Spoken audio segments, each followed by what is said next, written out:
जय हरी शेतकरी मंडळींनो, आज राज्य सरकारनं राज्य सरकारचा हिस्सा विमा कंपन्यांना देण्याबाबत एक शासन निर्णय काढलेला आहे।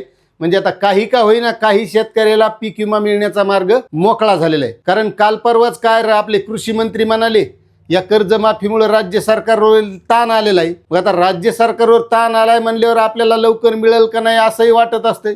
आणि तसं पाहिलं तर खरीपाचा 2025चा पीक विमा आजूक शेतकऱ्याला मिळाला नाही।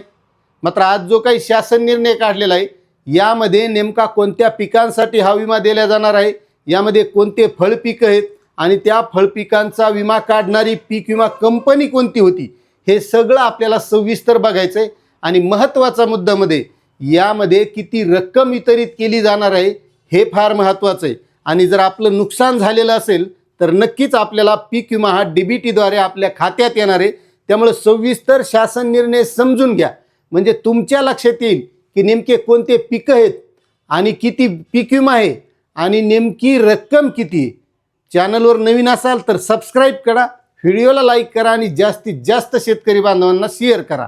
तर चला शासन निर्णय बघू। तर शेतकरी भावांनो, हा शासन निर्णय 3 ऑगस्ट 2026 रोजी निर्गमित करण्यात आलेला आहे।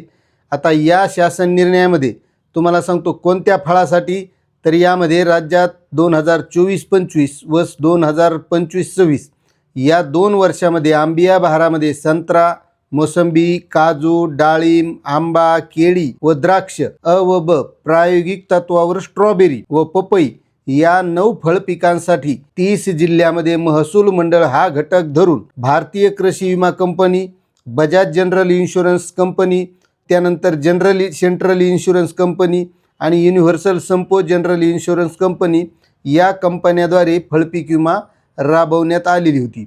यानुसार हा शासन निर्णय असा आहे, पुनर्रचित हवामान आधारित फळपीक विमा योजनेत आंबिया बहार सन 2025-26 अंतर्गत उर्वरित राज्य हिस्सा अनुदानाकरिता कृषी आयुक्तालयाने केलेली शिफारस यांचा विचार करता रक्कम 129,51,38,041 रुपये इतका निधी योजनेच्या मार्गदर्शक सूचनानुसार या विमा कंपन्यांना खालीलप्रमाणे एस्क्रो बँक खात्यामध्ये उपलब्ध करून देण्यास शासनाची मान्यता आहे।